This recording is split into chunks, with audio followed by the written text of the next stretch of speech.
Yes, rock it, bro. Yes, we got to brother top notch as well. All the folks in the UK, right? And it's now top of the hour of 3 p.m. You're locked on to the Clean First Song with from 99.9. At this time, you're about 3 p.m. news. Keep it locked on. It's a Clean First Song with from 99.9. Trending Tuesdays. The first day of July, right?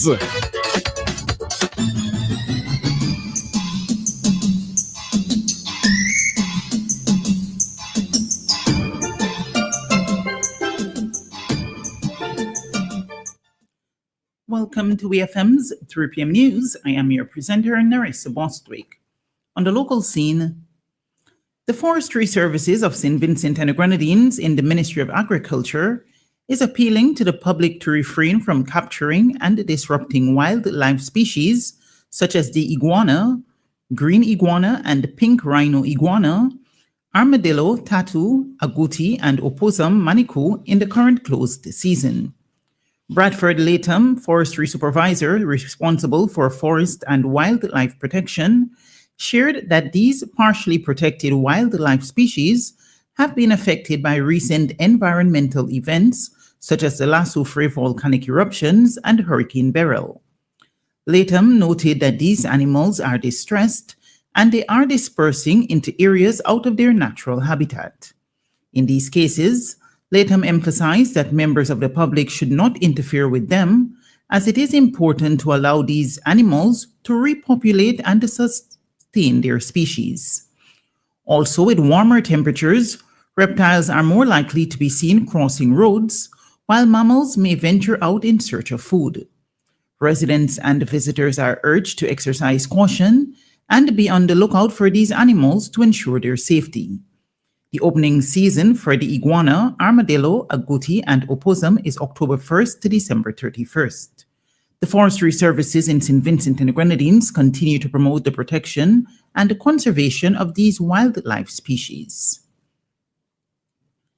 The Rural Transformation Unit within the Ministry of Agriculture has commenced the National School Garden Competition 2025 and is encouraging all primary and secondary schools to register. The registration deadline for the competition is September 5th, 2025. This competition provides students with the opportunity to get actively involved in agriculture to enhance their practical skills and innovations. Overall, this engagement builds a strong agricultural foundation for students. This initiative of the Rural Transformation Unit is expected to positively impact the growth and sustainability of agriculture in St. Vincent and the Grenadines through young minds. For additional details about this National School Garden competition, persons can contact the Rural Transformation Unit. On June 26th, police arrested and charged Newkins Roberts Maloney, a 36-year-old farmer of Greggs, with the offense of theft. According to the investigation, the accused stole one purple Samsung Galaxy S21 cellular phone valued at £300, the property of a 32-year-old sales clerk of Barley. The offense was committed in Kingstown on June 24th. Maloney appeared before the Mesopotamia Magistrate Court on Friday, June 27th. He pleaded guilty and was fined EC $500. He was ordered to pay EC $250 forthwith, or in default, he will spend 3 months imprisonment. Additionally, Maloney was bonded for 1 year in the sum of EC $900. If he defaults on this bond, he will serve 5 months at His Majesty's prison.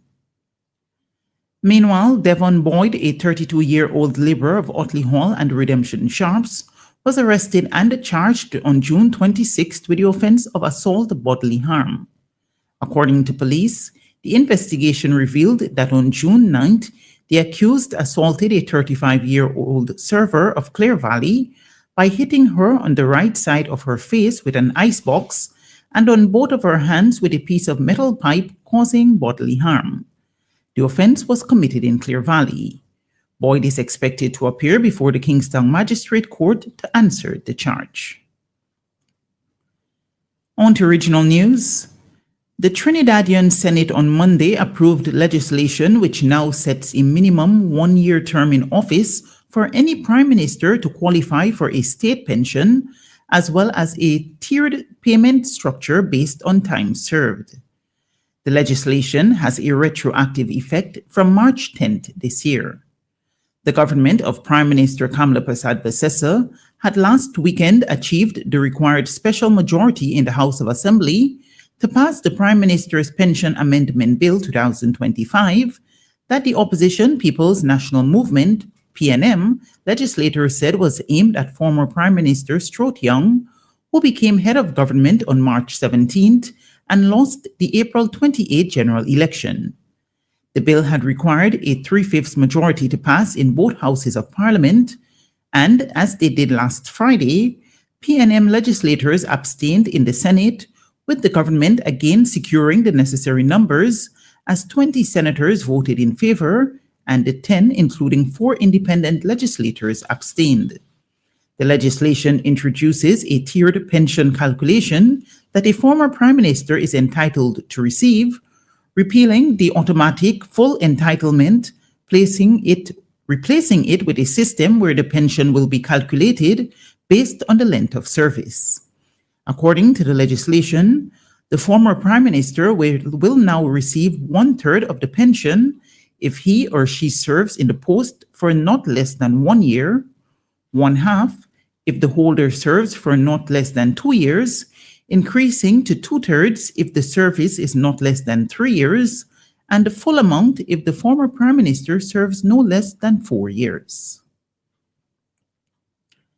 The Carter Center has launched its International Election Observation Mission to Guyana ahead of the upcoming elections, with its pre-elections mission arriving in Guyana on Monday, the organization has announced. The center was invited to observe this year's elections by the Ministry of Foreign Affairs. The pre-election mission includes a 4-person core team of experts from the United States, Georgia, and the United Kingdom.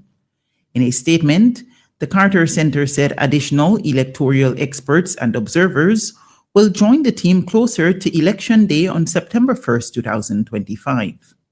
We look forward to engaging with Guyanese stakeholders across the political spectrum and the civil society to provide an independent and impartial assessment of the electoral process. We hope our observation and reporting will help the Guyanese people assess the credibility of the elections while providing useful recommendations for reform and encouraging transparency, said Carter Center Field Office Director Jason Calder.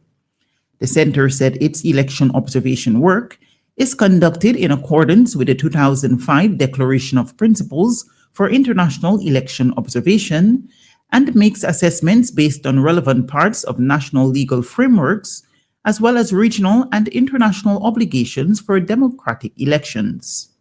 Since 1992, the center has worked in Guyana to strengthen democracy, support civil society, encourage sustainable development, and reinforce the rule of law.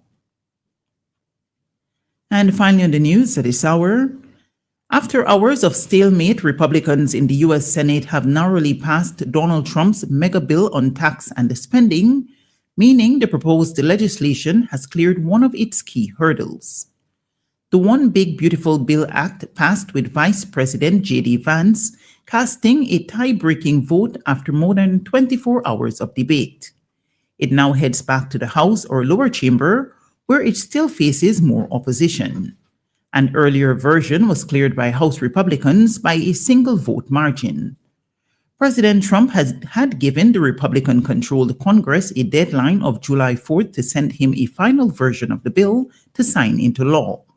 But disputes over the deficit, social programs, and spending levels could create delays, with the president conceding this morning that it would be very hard to meet that deadline.